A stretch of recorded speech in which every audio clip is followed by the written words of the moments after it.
السلام علیکم ورحمۃ اللہ وبرکاتہ بسم اللہ الرحمن الرحیم الحمد للہ والصلاة والسلام علی رسول اللہ وعلی آلہ واصحابہ اجمعین۔ محترم سامعین اکرام، میرا موضوع ہے قرآن کی مختصر تفسیر، پارہ نمبر 10۔ ہم شروعات کریں گے سورہ انفال سے۔ نفل کی جمع انفال ہے، لغوی معنی ہوتے ہیں اس کے زائد، ایکسٹرا، اضافی۔ اس کا مطلب ہے مال غنیمت۔ مال غنیمت کو انفال کہا گیا ہے اس لیے کہ مال غنیمت بھی ایکسٹرا چیز ہے، زائد چیز ہے۔ کیا مطلب مال غنیمت؟ جب مسلمانوں کی جنگ غیر مسلموں سے ہوتی ہے تو اس وقت جو مال حاصل ہوتا ہے جنگ کے بعد اس کو مال غنیمت کہتے ہیں، اس لیے کہ مقصد تو اصل یہ ہے کہ ظلم کو ختم کیا جائے، دنیا سے فساد کو ختم کیا جائے، دنیا سے امن و امان پیدا کیا جائے، لوگوں کو انصاف دلایا جائے، لوگ سکون سے رہ سکیں، اور اس کے بدلے اللہ تعالیٰ آخرت میں بہتر بدلہ دے، جنت دے۔ یہ اصل مقصد ہے۔ اللہ کے کلمے کی بلندی کے لیے یہ کیا جاتا ہے، اسلام کی نشر و اشاعت کے لیے، توحید کی سربلندی کے لیے یہ سب کام ہوتے ہیں۔ لیکن ساتھ میں اللہ تعالیٰ مال غنیمت بھی دے دیتا ہے، تو یہ ایکسٹرا چیز ہے۔ پچھلی امتوں میں مال غنیمت حلال نہیں تھا لوگوں کے لیے، آگ آتی اور مال غنیمت کو جلا دیتی تھی، لیکن اس امت محمدیہ میں اللہ تعالیٰ نے مال غنیمت کو حلال اور جائز قرار دیا ہے، اور لوگ اس کو استعمال کر سکتے ہیں اور کرتے ہیں۔ تو امت محمدیہ کو جہاں بہت ساری خاص چیزیں دی گئی ہے جو پچھلی امت کو نہیں دی گئی تھی، اس میں سے ایک یہ بھی ہے مال غنیمت۔ اس میں مال غنیمت کا ذکر ہے۔ سورہ انفال کا پس منظر اور سبب نزول یہ ہے کہ جب جنگ بدر ہوئی، جنگ بدر یہ پہلی جنگ تھی مسلمان اور کافروں کی، اور الحمدللہ اس پہلی جنگ میں اللہ تعالیٰ نے مسلمانوں کو جیت دی، فتح نصیب فرما، مسلمان جیت گئے، کافر ہار گئے۔ تو اب مال غنیمت کا مسئلہ آیا، کیسے تقسیم کریں؟ یہ پہلی جنگ تھی، تبھی تک کوئی حکم نہیں تھا کہ مال غنیمت کس کو دیا جائے، کتنا دیا، کیسے بانٹا جائے، ابھی تک کوئی حکم نہیں تھا، مختلف رائے ہو رہی تھی کیسے بانٹا جائے۔ تو اس کا جواب اللہ تعالیٰ نے اس صورت کے اندر دیا ہے، یہ اس کا سبب نزول ہے سورہ انفال کا۔ تو جنگ بدر کے فوراً بعد اللہ تعالیٰ نے سورہ انفال کو نازل فرمایا۔ اب دیکھیے، جو جواب ہے کہ مال غنیمت کیسے تقسیم کیا جائے، اس کی شروعات تقریباً 5 پیج کے بعد ہوتی ہے سورہ شروع ہونے کے۔ پہلے شروع میں اللہ تعالیٰ نے تمہید بادی، کچھ خاص باتیں بتائی، اصل مقصد بتایا کہ مال غنیمت نہیں ہے، ٹھیک ہے، بہت اچھی اچھی باتیں بتائی۔ اس کے بعد اصل موضوع پر آئے۔ تو اس سے بھی پتہ چل رہا ہے کہ جب انسان تقریر کرے، بیان کرے، تو شروع میں تمہید بیان کرنی چاہیے، اس سے مسئلہ اور کلیئر ہوتا ہے، واضح ہوتا ہے۔ تو سورہ انفال کے شروع میں بہت اہم باتیں ہیں، جس میں سے یہ بھی ہے انما المؤمنون الذین اذا ذکر اللہ وجلت قلوبهم واذا تلیت علیہم آیاتہ زادتہم ایمانا وعلی ربہم یتوکلون، کہ مومن وہ ہیں، مسلمان وہ ہیں کہ جب اللہ کا ذکر کیا جاتا ہے تو ان کے دل لرز جاتے ہیں، دل نرم بھی پڑتے ہیں، دل میں اللہ کا خوف بھی آتا ہے، ایمان میں اضافہ ہوتا ہے، مسلمانوں کے دلوں کے اندر ایمان اور مضبوط اسٹرانگ ہو جاتا ہے، یہ مومن ہوتے ہیں۔ اسی طرح مومن کی اور بھی کئی ساری صفاتیں اللہ تعالیٰ نے بیان کی سورہ انفال کے شروع میں، مثلا کہ مومن اللہ پر بھروسہ رکھتے ہیں، دوسروں پر نہیں، توکل، بھروسہ اللہ پر ہوتا ہے۔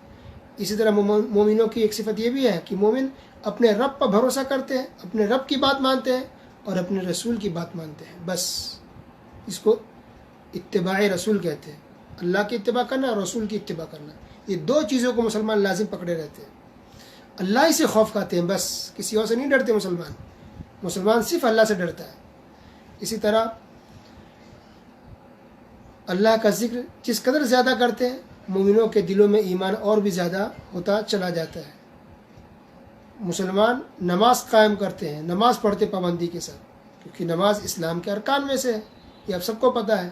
اللہ کے رسول صلی اللہ علیہ وسلم نے کہا بنی الاسلام علی خمس، اسلام کی بنیاد 5 چیزوں پر رکھی گئی ہے۔ پہلا شہادتین ہے، اور دوسرا نماز ہے، تیسرا زکوٰۃ ہے، چوتھا رمضان کے روزے ہیں، پانچواں حج ہے۔ یہ اسلام کے 5 ارکان ہیں۔ اگر آپ سے کوئی پوچھے کہ اسلام کا ارکان کتنے ہیں تو کہیے 5۔ اسلام کی بنیاد کتنی چیزوں پر رکھی گئی ہے تو بولیے 5 چیزوں پر اسلام کی بنیاد ہے۔ تو یہ نماز اسلام کی بنیاد میں سے ہے، اسلام کے ارکان میں سے رکن ہے، اس لیے کسی کے لیے نماز معاف نہیں ہے۔ ہر حال میں ہر مسلمان کو نماز پڑھنی ہے۔ اس لیے 5ویں پارے کے اندر اللہ نے بیان کیا سورہ نساء کے اندر کہ اگر مسلمان جنگ کی حالت میں ہو، جہاد میں بھی ہو، جنگ کی حالت میں ہو، اللہ نے وہاں بھی نماز کو معاف نہیں کیا۔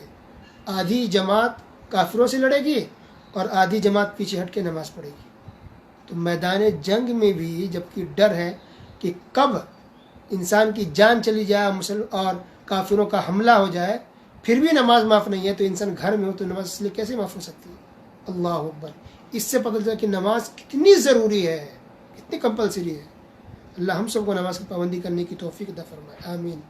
اس کے بعد اللہ تعالیٰ نے یہ بیان کیا اللہ کی راہ میں خرچ کرنے کا۔ اللہ کی راہ میں خرچ کرو۔ اللہ نے یہ بھی کہا کہ اللہ کی راہ میں خرچ کرو ان مالوں میں سے جو ہم نے تمہیں عطا کیا ہے۔ اللہ اکبر۔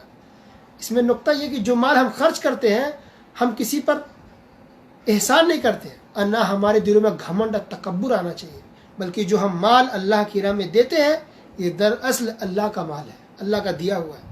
یہ تو اللہ نے ہمیں موقع دیا ہے کہ ہم یہ مال اللہ کی راہ میں خرچ کر کے ثواب کما سکیں، ورنہ ان غریبوں کو اللہ ڈائریکٹ مال دے سکتا تھا۔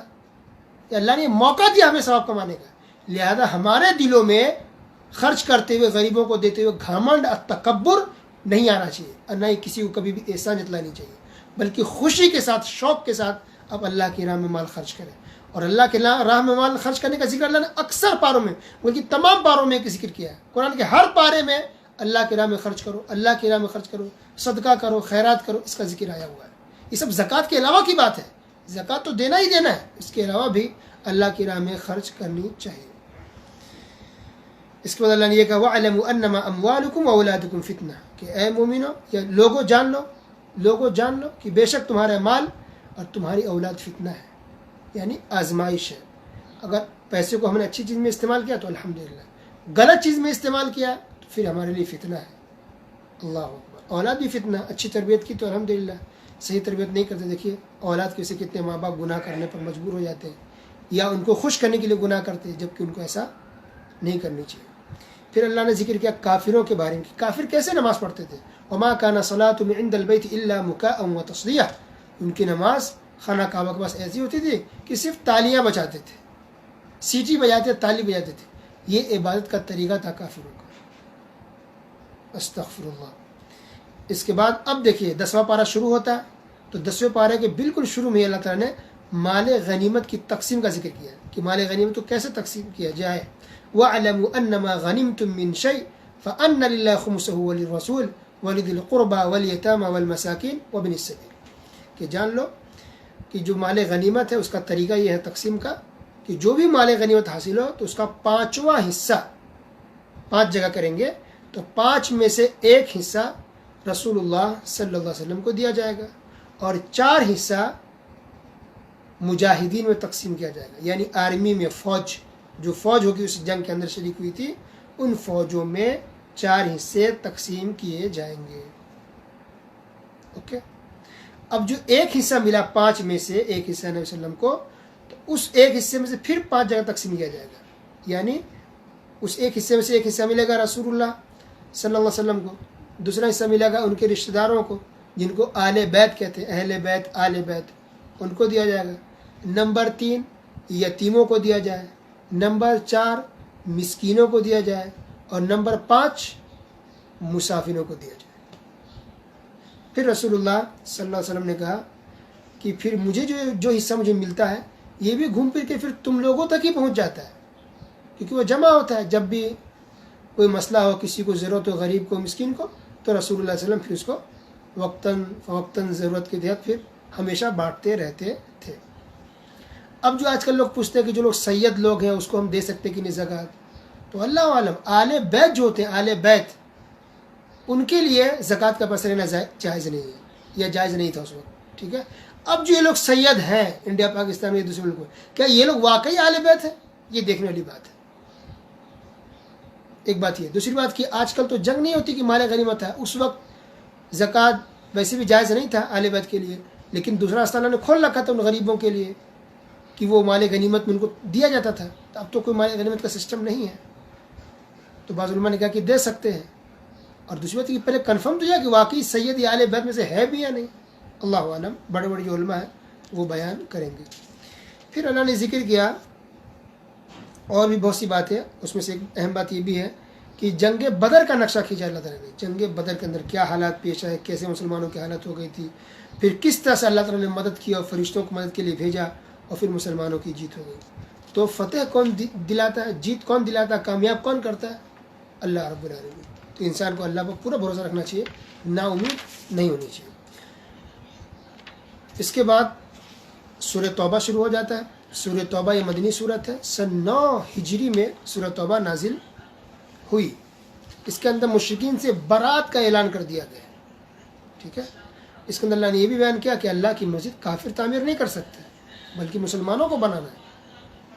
اسی طرح تفسیر میں یہ بھی بیان کیا گیا کہ ابوبکر صدیق رضی اللہ تعالی عنہ کو نبی کریم صلی اللہ علیہ وسلم نے حاجیوں کا امیر بنا کر بھیجا، اور پھر اس کے بعد علی رضی اللہ تعالیٰ عنہ کو بھیجا توبہ کی سورہ توبہ کی چند آیات لے کر کے کہ جاؤ اور ان آیات کو حاجیوں کے سامنے پڑھ کر کے سنا دینا. انہوں نے پڑھ کر کے سب کے سامنے سنا دیا، اعلان کر دیا کہ یہ آیتیں اللہ تعالیٰ نے نازل فرمائی ہے. برات کا بالکل اعلان ہے. اور یہ بھی اعلان ہے کہ اب آئندہ سال سے کوئی بھی خانہ کعبہ کا کوئی کافر حج نہیں کرے گا. آئندہ سال سے کوئی بھی کافر خانہ کعبہ کا طواف اور حج نہیں کرے گا. اس کا مطلب ہے، اب نے سوچ رہے ہیں اس کا مطلب کیا کافر طواف کرتے تھے؟ ہاں کرتے تھے. کافر بھی حج کرتے تھے، مشرکین بھی خانہ کعبہ کا طواف کرتے تھے. لیکن اب یہ پہلا موقع تھا کہ اب مشرکوں کو، کافروں کو، غیر مسلموں کو روک دیا گیا کہ اب کسی کو طواف کرنا تو مسلمان بننا پڑے گا. غیر مسلم، نان مسلم خانہ کعبہ کا طواف نہیں کر سکتے، نہ حج کر سکتا ہے، نہ عمرہ کر سکتا ہے. ٹھیک ہے. کچھ لوگ ننگے بھی نعوذ باللہ طواف کرتے تھے. یہ بھی اعلان کر دیا گیا کہ آج کے بعد سے کوئی ننگا طواف نہیں کرے گا.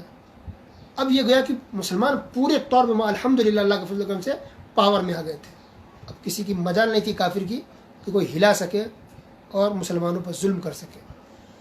اس سے بھی حکمت کی بات ملتی ہے کہ جب مسلمان پاور میں نہیں ہو تو حکمت سے کام کرنا چاہیے، صبر کرنا چاہیے. ایک وقت آئے گا پھر مسلمان پاور میں آئیں گے جیسے پہلے تھے. یہ وقت ضرور ابھی آنے والا ہے، اس سے پہلے آئے گا کہ مسلمان پورے طور پھر پاور میں آئیں گے. لیکن آج جو غیر مسلم جو ظلم کرتے ہیں مسلمانوں پر، مسلمانوں کو چاہیے کہ صبر کریں، صبر کریں. انشاءاللہ اللہ تعالیٰ پھر حالات کو اچھے کرے گا اور مسلمانوں کی ہی جیت ہوگی. اور ان ظالموں کو اللہ تعالیٰ ہلاک کو برباد کرے گا. یہ ظالم جو ظلم کرتے ہیں مسلمانوں پر کسی بھی ملک میں ہو، تو یہ اگر دنیا میں بچ بھی گیا تو مرنے کے بعد کہاں بچیں گے؟ قبر کے اندر عذاب ہے، جہنم اس کے لیے کافی ہے. جہنم میں پھینکے جائیں گے، جہنم میں جلنے والے ہیں یہ کافر کفار مشرکین. تو یہ سب سوچے تو ہم کو تسلی ہو جاتی ہے کہ ظلم کرتے ہیں یہ کافر آج دنیا میں، لیکن جہنم میں لوگ جلیں گے اور ہم لوگ جنت میں بیٹھ کر کے ان کافروں کو دیکھیں گے جہنم میں جلتے ہوئے انشاءاللہ. اب اور بھی بہت ساری باتیں اللہ تعالیٰ نے اس صورت کے اندر بیان کی ہے. سورہ توبہ کے اندر بہت اہم باتیں ہیں. اس میں اللہ نے یہ بھی کہا کہ کوئی بھی انسان اگر اپنے باپ سے، اولاد سے، بیوی سے، بچوں سے، دولت سے اگر زیادہ محبت کرتا ہے اللہ اس کے رسول سے، تو پھر یہ لوگ مسلمان نہیں ہو سکتے اور بہت قریب ہے کہ اللہ تعالیٰ کا عذاب آ جائے. گویا ہمارے دلوں کے اندر سب سے زیادہ محبت اللہ کے لیے ہونی چاہیے، اس کے بعد رسول اللہ کے لیے ہونی چاہیے، اس کے بعد کسی کے لیے ہو. اسی طرح اس کے اندر جنگ حنین کا بھی ذکر کیا گیا ہے. جنگ حنین، اس کے اندر مسلمانوں کی تعداد تقریباً 12,000 تھی. 12,000. فتح مکہ کے تقریباً 18 یا 19 دن کے بعد شوال کے مہینے میں جنگ حنین کا واقعہ پیش آیا. اس کے بعد بہت ایک اہم آیت ہے، هو الذی ارسل رسولہ بالہدی ودین الحق لیظہرہ علی الدین کلہ ولو کرہ المشرکون. سورۃ توبہ آیت نمبر 33. دیکھیے اس کے اندر تسلی کی باتیں ہر مسلمان کے لیے. اللہ نے کہا کہ اللہ تعالیٰ نے اپنے رسول کو بھیجا ہے ہدایت لے کر کے، حق کے ساتھ، اسلام کے ساتھ، اور اللہ تعالیٰ اسلام کو پورے دھرم پر، پورے ادیان دین پر غالب کر کے رہے گا. اگرچہ کافر اس کو ناپسند کرے.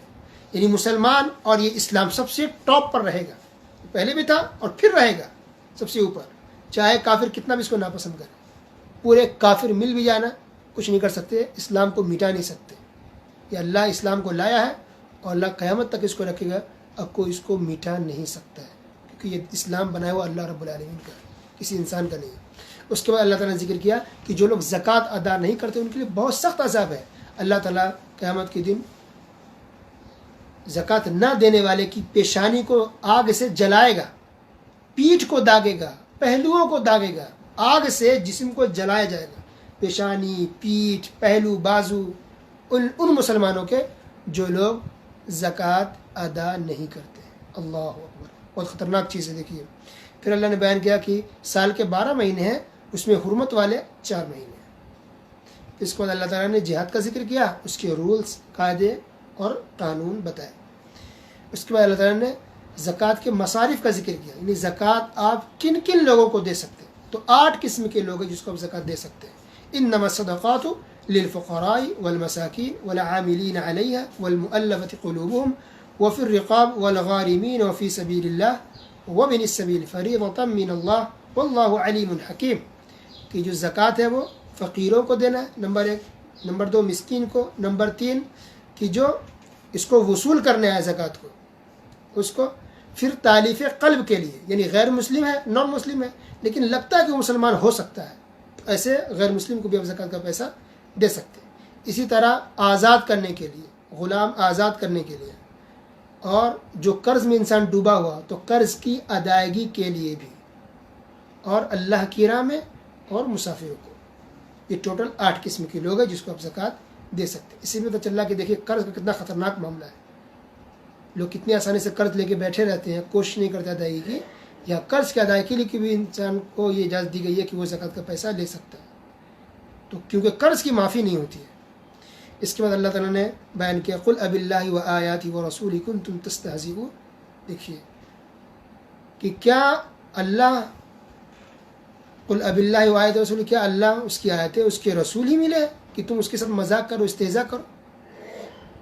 یعنی اسلام کی کسی شریعت کو لے کر کے، مسئلے کو لے کر اگر کوئی مذاق کرے، ہنسی مذاق کرے، چٹکلے بنائے، تو یہ خطرناک معاملہ ہے، انسان اسلام سے نکل سکتا ہے. یاد رکھیے چٹکلا بناتے ہیں نا، نماز کو لے کے، روزہ کو لے کے ہنستے ہیں، ہنساتے ہیں، ارے فرشتے آئے قبر میں سوال کیے، وہ فرشتے ڈر کے بھاگ گئے، نعوذ باللہ. شریعت کے کسی بھی چیز کو لے کر آپ چٹکلا نہیں بنا سکتے، مذاق نہیں کر سکتے، ورنہ آپ کا ایمان خطرے میں پڑ جائے گا. پھر اس کے بعد اللہ تعالیٰ نے منافقوں کا ذکر کیا ہے کہ منافقوں کی کیا حالت ہوتی ہے، کیسے ہوتے ہیں. پھر اللہ نے یہ بھی بیان کیا کہ جو انسان کفر پر مر جائے، کافر ہو کر کے انتقال کر جائے، تو اس کے لیے ہم مغفرت کی دعا نہیں کر سکتے، اس کی بخشش نہیں ہوگی. مر گیا کفر پر تو ختم، اب وہ جہنمی پکا ہے اگر کافر ہو کے مرا ہے تب. لیکن مسلمان جو ہے، کلمہ گو ہیں، وہ مسلمان ہی ہم مانیں گے. اگر کسی کے اندر شرک ہے، کفر ہے، تو ہم آپ سیدھے اس کو کافر اور مشرک نہیں کہہ سکتے. وہ عالم ہے، دیکھیں گے کیا اس کا شرک ایسا تھا کہ اس کو اسلام سے نکال دے. وہ علماء اور عالم کا کام ہے، ایک عام پبلک کو اس میں نہیں پڑھنا چاہیے کہ کسی کے شہر کہہ دے کہ وہ کافر تھا، کافر ہو کے مرا ایک کلمہ گو کو. یہ حساس مسئلہ ہے، احتیاط کی ضرورت. لیکن جو غیر مسلم ہیں، جنہوں نے اسلام کو مانا ہی نہیں ہے، مثلا ہندو ہے، کرسچن ہے، یہودی ہے، سکھ، جو غیر مسلم ہے، جو اسلام کو نہیں مانتے، وہ اگر مر جاتے وہ کافر ہے، وہ جہنمی ہے، اس میں کوئی شک نہیں ہے. اللہ تعالیٰ سننے کے ساتھ ساتھ ہم تمام مسلمانوں کو عمل کرنے کی توفیق عطا فرمائے اور ہر طرح کی شرک اور کفر سے محفوظ رکھے. اللہ ہم تمام مسلمانوں کی ہر جگہ مدد فرمائے، دنیا کے کونے کونے میں جہاں بھی مسلمان ہیں، اللہ سب کی مدد فرمائے، سب کی خصوصی مدد فرمائے، سب کی عزت و آبرو کی حفاظت فرمائے. آمین. وصلی اللہ علی نبینا محمد وعلی آلہ وصحبہ اجمعین. والسلام علیکم ورحمۃ اللہ.